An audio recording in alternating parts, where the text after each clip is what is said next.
All right, welcome back. You know, it's not over until the fat lady sings, they say. Well, actually, I'm not even sure it's politically correct to say that anymore. Maybe I should say until the vertically challenged lady sings instead. I don't know. Anyway, let's move along. Well, lots has been said about the great things that have happened in the last few days. There still will be some volatility along the way for sure. Now, my next guest says the traders had largely arbitraged most of that risk out of the equation, and evidently that was enough to bring more buyers in off the sidelines. And it did, and they still are. Like me, he knows that the coast isn't quite so clear, and he's got his reasons, and we wanted to hear him. That's why we're having him on the show, right? That makes sense. He's a big fan favorite here at RFD and the Cow Guy Close. Help me in welcoming Mr. Keith Fitz-Gerald, the venerable Keith Fitz-Gerald, to the show. Keith, thanks for coming on. They call him KFG, not AOC. You had some great notes last night, early this morning. Care to expand? Well, sure. It's very tempting right now, Scott, to say the coast is clear. The markets are certainly reacting that way because they're trying to get ahead of it. But I would urge caution for three reasons. Number one, Iran doesn't play force on force. They can't. So they've got to resort to asymmetric warfare like viruses or worse, terrorism and ugliness. Second, it's a theocracy, and theocracies don't negotiate the way we do. They're layered in street politics in addition to religion and law. And finally, you've got to think about how they actually work. They don't work on the West's timetable. Iran, of all the Middle East, is most aware that the most powerful strikes, the most damage happens when your opponents let their guard down. So I think there's a good case to be made that we still want to be cautious, even though the markets seem otherwise. So everybody keeps talking about this, and actually they talk about it so much so I start worrying because you know how that is. Look, we've kind of had some, I'm going to call it animal spirits unleashed, because this America first, America's back kind of theme definitely feels like it's creeped into the market over the last 2 days. I mean, I feel like the success that the strikes had and the world's a safer place is kind of playing out a little bit here. And you're right, we're going to still see some volatility, but everybody keeps throwing, and I'm one of them, so I have to put myself in that camp. But look, we're most likely going to get the big beautiful bill signed, done. Kevin Hassett was on earlier today saying, look for some announcements with trade deals come July 4th, around that time frame. We're going to get more deregulation. Some of the stuff in that bill is going to help, right? And it looks as though we might be softening up the Fed to some rate cuts. That all, I wouldn't want to be short, but do I really want to be really, really long either? I mean, the market knows about those events. You get my drift? I do. So there's an old saying that I learned from one of my mentors early on. It's better to be long than wrong, right? Yeah. And so what I mean by that is you've got to pick the best companies. You got to constantly be in to win, or you're not gonna. Because the last thing you want to have happen, and this is funny, people always talk to me, they say, Keith, what about XYZ? Is it going to pull back? Can I get this? Can I get a better price?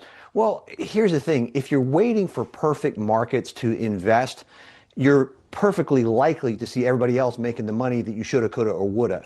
And so I don't think it's one of those moments where you want to sit on the sidelines. I think you do want to be very choosy. You want to be very cautious. You want to, not get over your skis, so to speak. But you definitely have got to be in to win, because all of those things eventually are going to translate into really good news. Not bad news is good news, but good news is actually good news. And that's great for the markets. You make another great point. And, and I could say you could liken these two together, right? Everybody wants to get the best price they can for a house that they're buying, right? And so they'll always try to game that market, and it's almost impossible. And it's not very liquid, and it moves so slow. And the markets sometimes are like that when you're looking to get pullbacks and buy better prices, but a lot of times it just doesn't happen. Sometimes, you got to have the place to live, so you just might as well buy the house, because more often than not, in 10 years' time, it's going to be more expensive, right? You might make a mistake and pay a little bit too much in year one, and year two, it's cheaper. But over that long haul, it's going to be a good trade. And I could say that's pretty much about markets, correct? Well, yes, but I think there's a distinction, right? A lot of people lump all tech into one basket. A lot of people lump all stocks into one basket. I don't think you can do that, because it's a lot like buying old-fashioned cable television. You got to get 200 channels to get the 3 you actually want, right? Right. And I think today's markets are very much about picking what you want, when you want, and how you want. So it's not just about the great stocks anymore. It's about the tactics you use. It's about the way you approach the markets, because everybody's playing not to lose. What you want to do is think about what could go right and play to win. And you're talking, speaking to the choir when you talk about sporting analogies, because you've seen it time and time again, basketball, football, whatever the sport may be.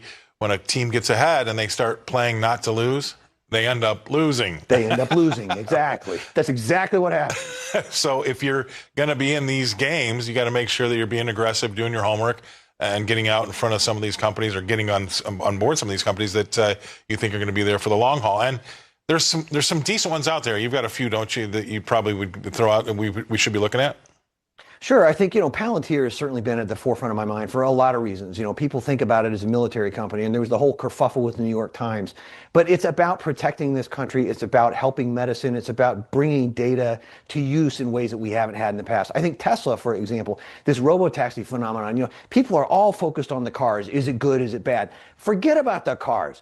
This is the next generation of intelligence. This is about computational intensity and power. We've never seen this before in human history. Even if you take cars out of the equation, what they did is extraordinary. And that's the kind of stuff that I'm very, very focused on now. These trends are not going away. In fact, they're going to accelerate. I mean, hand up, I own a little bit of Tesla, a very small amount, but I mean, me too. I look at it like this. If I want anybody or a company, it doesn't have to be Elon Musk, or a company to leverage artificial intelligence going forward, boy, that sounds like a pretty good company to have, those guys do that. What do you think? Well, you think about it, right? Again, people are so focused on the cars, but calling Tesla a car company right now is a lot like calling Apple a computer company. Right. It just doesn't match anymore. And if you're thinking that way, you've lost the ball game, right? So to me, it's about the robotics, the autonomy, the inferential AI, which is a term I coined years ago to denote we're not just making decisions based on data anymore. The data is helping us make decisions. And sooner or later, the learning and inferential piece of that is going to come to fruition. Now, part of that's Terminator, part of that's cool. I don't know which side of the fence to be on yet. But again, you can't deny that genie is not going back in the bottle, and it's an investable opportunity. Awesome content, awesome stuff. Love having you on. Can't wait to see you again next week, Keith. Really appreciate you coming on. KFG's Keith Fitz-Gerald coming to